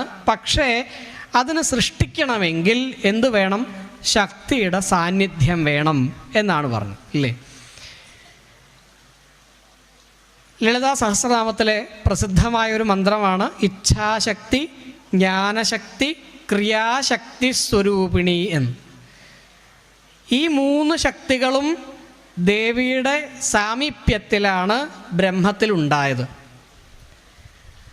ബ്രഹ്മ ജഡമായിരിക്കുന്ന, ചൈതന്യവത്തായിരിക്കുന്ന, സച്ചിദാനന്ദ സ്വരൂപമായിരിക്കുന്ന, ആനന്ദം ഘനീഭവിച്ചിരിക്കുന്ന ബ്രഹ്മം എന്ന ആ സങ്കല്പത്തിന് സൃഷ്ടിക്കണമെങ്കിൽ അതിൽ മൂന്ന് തരത്തിലുള്ള ശക്തികൾ ഉണ്ടാവണം. ഏതൊക്കെ വേണം? ഇച്ഛാശക്തി വേണം, ജ്ഞാനശക്തി വേണം, ക്രിയാശക്തി വേണം. എന്താണ് ഇച്ഛാശക്തി? ഇച്ഛ എന്നുള്ള വാക്കിന് ആഗ്രഹം എന്നർത്ഥം, ഇല്ലേ? ആദ്യമേ തന്നെ എനിക്ക് സൃഷ്ടിക്കണം എന്ന ഒരാഗ്രഹം ഉണ്ടാവണം. നമ്മളൊരു കാര്യം ചെയ്യണമെങ്കിൽ, ഒരു പ്രവൃത്തിയിൽ ഏർപ്പെടണമെങ്കിൽ ആദ്യം എന്തു വേണം? ആ പ്രവൃത്തിയിൽ ഏർപ്പെടണം എന്നുള്ള ഒരു ചിന്ത നമുക്കുണ്ടാവണം, വേണ്ടേ? ഒരു ഇച്ഛ ഉണ്ടാവണം, ഒരാഗ്രഹം വേണം, വേണ്ടേ? നമുക്കൊരു ജോലി ചെയ്യണം എന്നുണ്ടെങ്കിൽ ആദ്യം നമ്മൾ ആ ജോലി ചെയ്യണം എന്നുള്ള ഒരു ആഗ്രഹം നമ്മുടെ ഉള്ളിൽ ഉണ്ടാവണം. അതാണ് ഇച്ഛാശക്തി എന്ന് പറയുക. വേദത്തിൽ സോ അകാമയത, സോ അകാമയത എന്നൊരു വാക്യമുണ്ട്. ആ ബ്രഹ്മം സഹ ആ ബ്രഹ്മം അകാമയത ആഗ്രഹിച്ചു, ആ ബ്രഹ്മം സങ്കൽപ്പിച്ചു. എന്ത് സങ്കൽപ്പിച്ചു?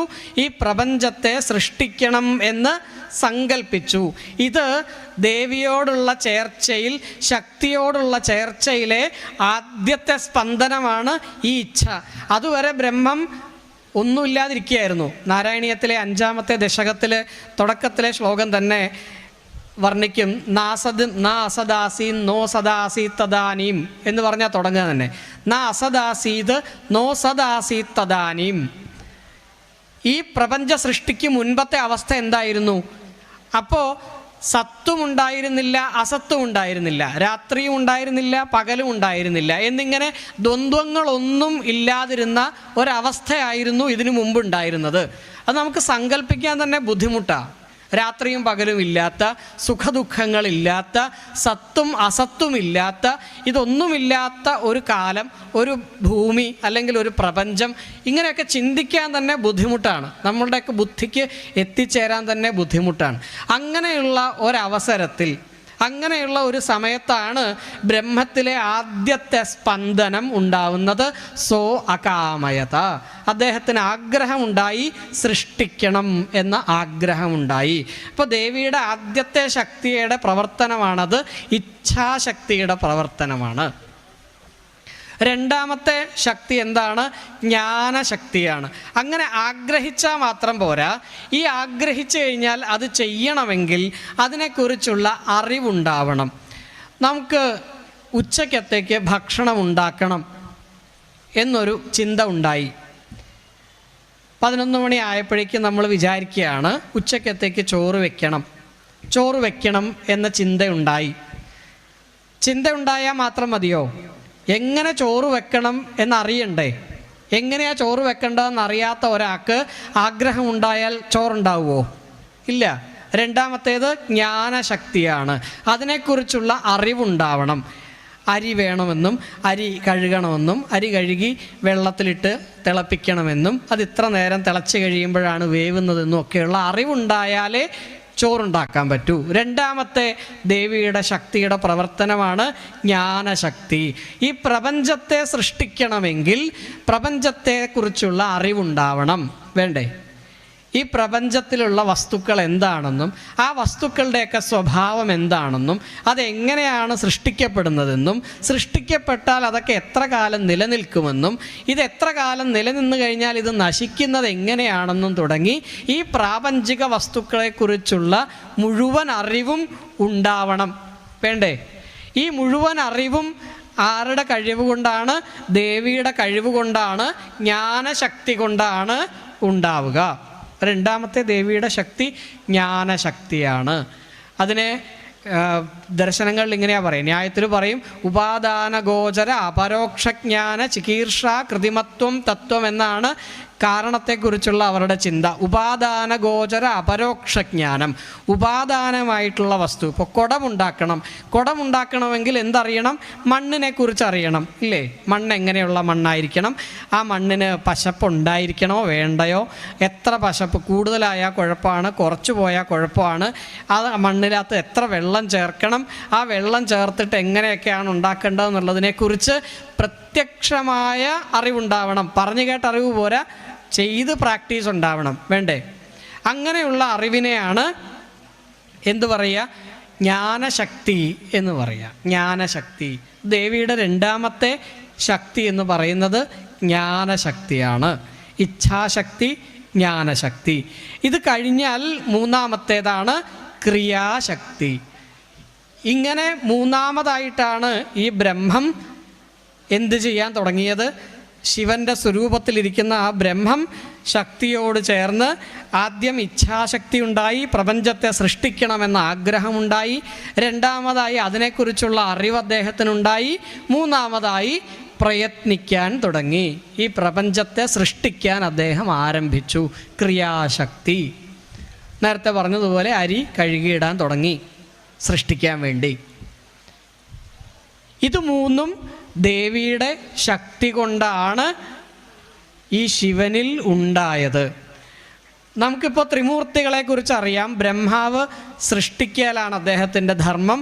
വിഷ്ണുവിൻ്റെ ധർമ്മം ഈ സൃഷ്ടിയെ പരിപാലിക്കലാണ്, ശിവൻ്റെ ധർമ്മം ഈ സൃഷ്ടിയൊക്കെ സംഹരിക്കലാണ്, തന്നിലേക്ക് തിരിച്ചെടുക്കലാണ്, കാരണത്തിലേക്ക് കൊണ്ടുപോകലാണ് അദ്ദേഹത്തിൻ്റെ ധർമ്മം.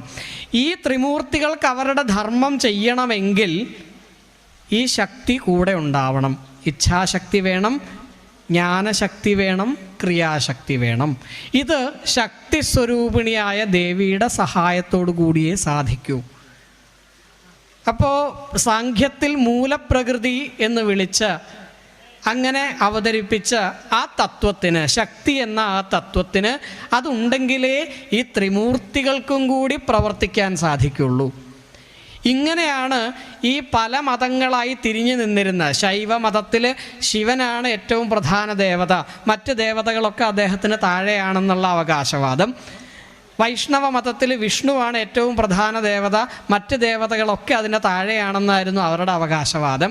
ഇങ്ങനെ പുറമേയുള്ള ഈ വാദങ്ങളിൽ ഭ്രമിച്ച് പരസ്പരം പോരടിച്ചിരുന്ന ഇവരെ ശക്തി എന്ന ഈ തത്വത്തിലൂടെ അതിമനോഹരമായിട്ട് കൂട്ടിയിണക്കുക എന്നുള്ള ഒരു ധർമ്മമാണ് ശങ്കരാചാര്യസ്വാമികൾ ഈ സൗന്ദര്യലഹരിയിലൂടെ ചെയ്തിരിക്കുന്നത്.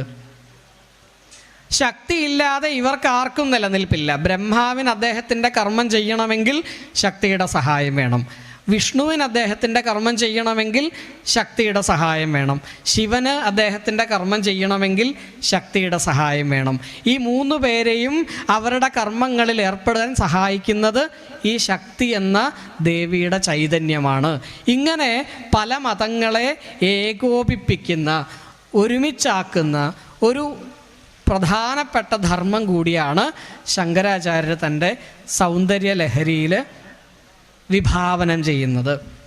അങ്ങനെ പ്രപഞ്ചം മുഴുവൻ പ്രസരിച്ചു നിൽക്കുന്ന, ത്രിമൂർത്തികളിലും വ്യാപരിച്ചു നിൽക്കുന്ന ഈ ശക്തിയെ അറിയാൻ, അനുഭവിക്കാൻ എന്താണ് ചെയ്യേണ്ടത്, എങ്ങനെയാണ് നമുക്ക് ഈ ശക്തി ചൈതന്യത്തെ അറിയാനാവുക, അനുഭവിക്കാനാവുക എന്നുള്ളതും ഈ സൗന്ദര്യലഹരിയിലെ അടുത്ത ഒരു വിഷയമാണ്.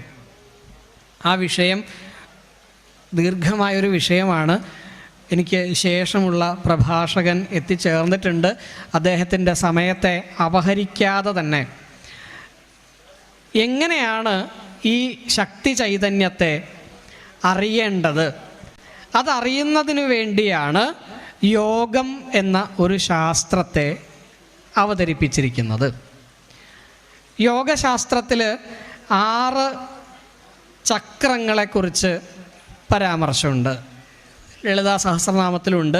മൂലാധാരൈക നിലയ എന്ന് തുടങ്ങി മൂലാധാരം, സ്വാധിഷ്ഠാനം, അനാഹതം എന്നിങ്ങനെയുള്ള 6 ചക്രങ്ങളും, ആജ്ഞ വരെ എത്തുന്ന 6 ചക്രങ്ങളും, അതിനു മുകളിൽ സഹസ്രാരം എന്ന ഒരു പത്മാകൃതിയിലുള്ള ഒരു സ്ഥാനവും വർണ്ണിച്ചിട്ടുണ്ട് യോഗശാസ്ത്രത്തിൽ.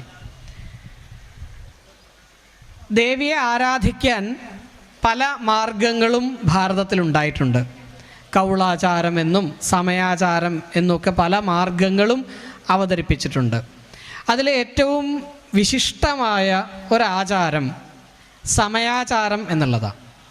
സമയാചാര തൽപര എന്ന ദേവിയെ ലളിതാ സഹസ്രനാമത്തിൽ വർണ്ണിക്കുന്നുണ്ട്. സമയാചാര തൽപരയാണ് ദേവി.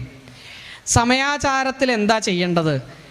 സമയാചാരത്തിൽ പുറമേയുള്ള ദേവിയുടെ വിഗ്രഹത്തെയോ ആ ദേവിയുടെ സ്വരൂപത്തെയോ അല്ല, മറിച്ച് അവനവൻ്റെ, നമ്മുടെയൊക്കെ ഉള്ളിലിരിക്കുന്ന ദേവിയുടെ ആ ചൈതന്യത്തെ, ശക്തിയുടെ ആ ചൈതന്യത്തെ ഉണർത്തി അതിനെ ആരാധിക്കുക എന്നുള്ളതാണ് സമയാചാരത്തിൻ്റെ തത്വം.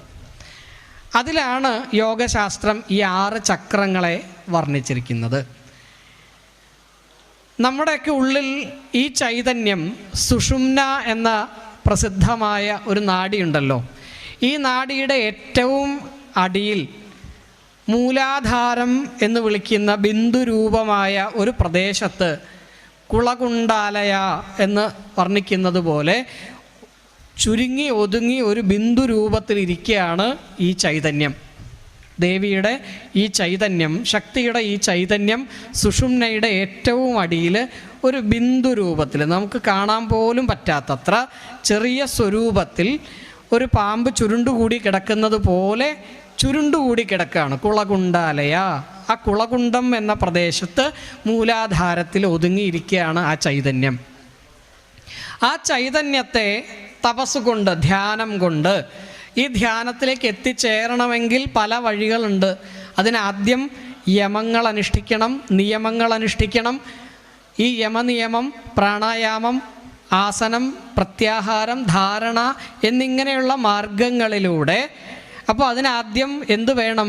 യമങ്ങൾ ഉണ്ടാവണം, ഇന്ദ്രിയ നിഗ്രഹം ഉണ്ടാവണം, ഇന്ദ്രിയങ്ങൾക്കൊക്കെ ശുദ്ധി ഉണ്ടാവണം, ശരീരത്തിന് ശുദ്ധി ഉണ്ടാവണം, ബാഹ്യവും ആഭ്യന്തരവുമായ ശുദ്ധി ഉണ്ടാവണം. പുറമേ മാത്രമല്ല, ഉള്ളിലും ശുദ്ധി ഉണ്ടാവണം. നമ്മളുടെ ചിന്തകൾക്ക് ശുദ്ധി ഉണ്ടാവണം, വിചാരങ്ങൾക്ക് ശുദ്ധി ഉണ്ടാവണം. ഇതൊക്കെ ആസ്തിക്യ ബുദ്ധിയോടുകൂടി ആയിരിക്കണം. ഒരു ക്ഷേത്രത്തിലേക്ക് വരുമ്പോൾ നമ്മൾ എങ്ങനെയൊക്കെ ആയിരിക്കണം? ദേവിയെ ഉപാസിക്കാൻ വരുമ്പോൾ നമ്മൾ എന്തൊക്കെ ചെയ്യണം? എന്തൊക്കെയാണ് ചെയ്യേണ്ടത്? കുളിക്കണം, ഇല്ലേ? കുളിച്ചിട്ടാണ് ക്ഷേത്രത്തിലേക്ക് വരാറ്. നല്ല വസ്ത്രം ധരിക്കണം. ഇതൊക്കെ ബാഹ്യമായ ശുദ്ധിയുടെ അംഗങ്ങളാണ്. കുളിക്കുക, നല്ല വസ്ത്രം ധരിക്കുക, അലക്കിയ വസ്ത്രം ധരിക്കുക, ഇതൊക്കെ ബാഹ്യമായ ശുദ്ധിയുടെ അംശങ്ങളാണ്. അതേപോലെ ആന്തരമായ ശുദ്ധി ഉണ്ടാവണം. നമ്മുടെ ഉള്ളിലും ഉള്ള മാലിന്യങ്ങളെ ഒഴിവാക്കണം. കാമം, ക്രോധം, മാത്സര്യം, മദം മുതലായ അശുദ്ധികളൊക്കെ നമ്മുടെ ഉള്ളിലുണ്ട്. ഇതൊക്കെ അഴുക്കാണ്. ഈ അഴുക്കിനെയും മാറ്റിക്കളയണം. അങ്ങനെ ബാഹ്യവും ആഭ്യന്തരവുമായ ശുദ്ധി ഉണ്ടായിരിക്കണം. ഇതൊക്കെ നിയമങ്ങളിൽ പെടുവേ.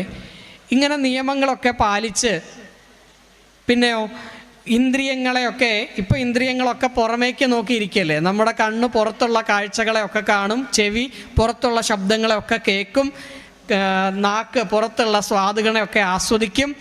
ഇതൊക്കെ തിരിഞ്ഞ് ഉള്ളിലേക്കാവണം.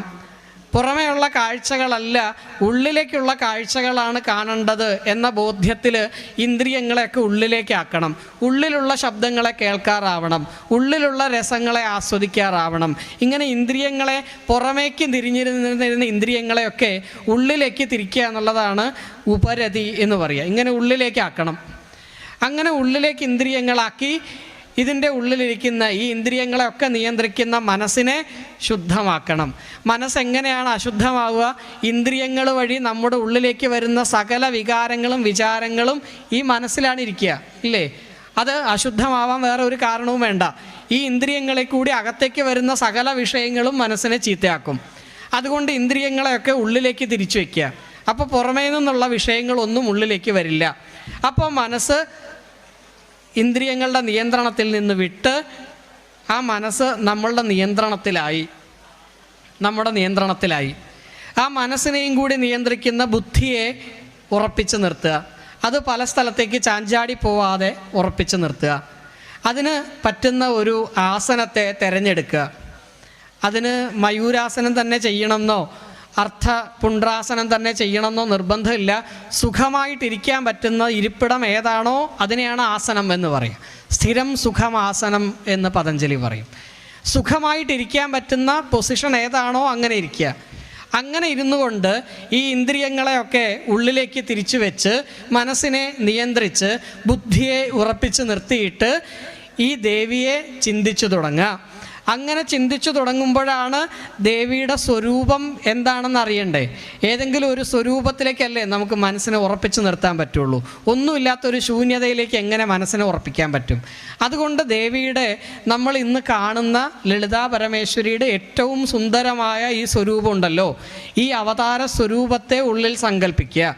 അങ്ങനെ സങ്കല്പിച്ചിട്ട് ഏറ്റവും അടിയിലുള്ള മൂലാധാരം എന്ന സ്ഥാനത്ത് നിന്ന് ഈ ദേവിയുടെ ശക്തിയെ ഉണർത്തുക. ഉണർത്തിക്കഴിഞ്ഞാലോ അത് പടിപടിയായി മുകളിലേക്ക് ഉയരും. ഓരോ ചക്രങ്ങളിലൂടെ, 2 വഴികളിലൂടെയാണ്, ബ്രഹ്മഗ്രന്ഥിയിലൂടെയും വിഷ്ണുഗ്രന്ഥിയിലൂടെയും ഒക്കെ ഇതിങ്ങനെ മുകളിലേക്ക് ഉയർന്നു വന്ന്, ഇത് ഓരോന്നും വ്യാഖ്യാനിക്കാനുള്ള സമയപരിമിതി മൂലം ഞാൻ ഓടിച്ചു വിട്ടതാണ്. ഇതിൽ കൂടെ ഉയർന്നു വന്ന് പുരിക കൊടികളുടെ നടുക്കുള്ള ആജ്ഞ എന്ന ഈ ചക്രത്തിലേക്ക് എത്തുമ്പോൾ അതിന് മുകളിലായിട്ട് 1000 ഇതളുള്ള ഒരു താമര, സഹസ്രാരം എന്ന പേരിൽ, ആ താമരപ്പൂവിലാണ്, അങ്ങനെ ഒരു ആകൃതിയാണ് നമ്മുടെ മുമ്പിൽ ഇന്നിവിടെ സൃഷ്ടിച്ചിരിക്കുന്നത്. സഹസ്രാരം എന്ന ഈ പത്മത്തിലാണ് ദേവിയുടെ ആ ചൈതന്യത്തെ നമുക്ക് ദർശിക്കാനാവുക, അതിനെ നമുക്ക് അനുഭവിക്കാനാവുക. ആ ശക്തി സ്വരൂപിണിയായ ദേവിയെ ഈ സഹസ്രാര പത്മത്തിൻ്റെ നടുക്കായിട്ട് ധ്യാനിക്കാനാവുന്ന ഒരു ഭക്തന്, ഒരു സാധകന് എന്തുണ്ടാവും? അമൃതധാരയാണ് അതിൻ്റെ ഫലം. സൗന്ദര്യലഹരിയിലെ അടുത്ത ശ്ലോകം ഇങ്ങനെയാണ്: സുധാധാരാസാരൈഹി ചരണനളിനാന്തർയുഗളിതം. സുധാധാരാസാരയാണ്. സുധാധാര, അമൃതിൻ്റെ പ്രവാഹമാണ് അത് നമുക്കുണ്ടാക്കി തരുന്നത്. ശരീരം മുഴുവൻ എന്നല്ല, നമ്മൾ ആകമാനം അമൃതിൻ്റെ പ്രവാഹത്തിൽ, ആനന്ദത്തിൻ്റെ പ്രവാഹത്തിൽ നമ്മളെ മുക്കിക്കളയും ആ ദേവിയുടെ ചൈതന്യം. ഈ സഹസ്രാര പത്മത്തിൻ്റെ മുകളിലായി ഇരിക്കുന്ന ആ ലളിതാ പരമേശ്വരിയെ സങ്കല്പിച്ച് കഴിയുമ്പോൾ, അതിനെ അനുഭവിച്ച് കഴിയുമ്പോൾ, ആ ദേവിയെ നമ്മൾ ധ്യാനിച്ച് കഴിയുമ്പോൾ അമൃതതുല്യമായ ആനന്ദം കൊണ്ട് അതിൽ നമ്മളിങ്ങനെ മുങ്ങിപ്പോകും. അങ്ങനെ മുങ്ങിപ്പോകുന്ന അവസ്ഥയാണ് മോക്ഷം എന്ന് വേദാന്തികൾ വ്യവഹരിക്കുക. ആ മോക്ഷത്തിലേക്ക് എത്തിച്ചേരാൻ ഉള്ള വഴിയാണ് ഈ ലളിതോപാഖ്യാനം എന്ന് മനസ്സിലാക്കാനാണ് ഞാൻ ഇത്രയും വർണ്ണിച്ചത്.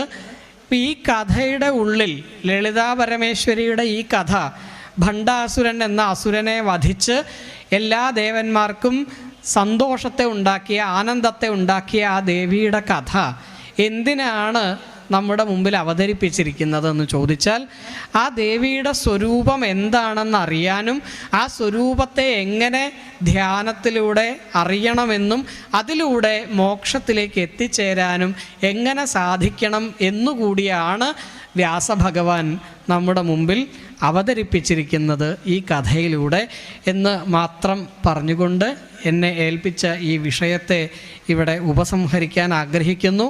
ഈ ഒരു പവിത്രമായ സത്രത്തിലേക്ക് ക്ഷണിച്ച ഇതിൻ്റെ സംഘാടകരോടുള്ള എൻ്റെ നിസ്സീമമായ നന്ദി അറിയിക്കട്ടെ.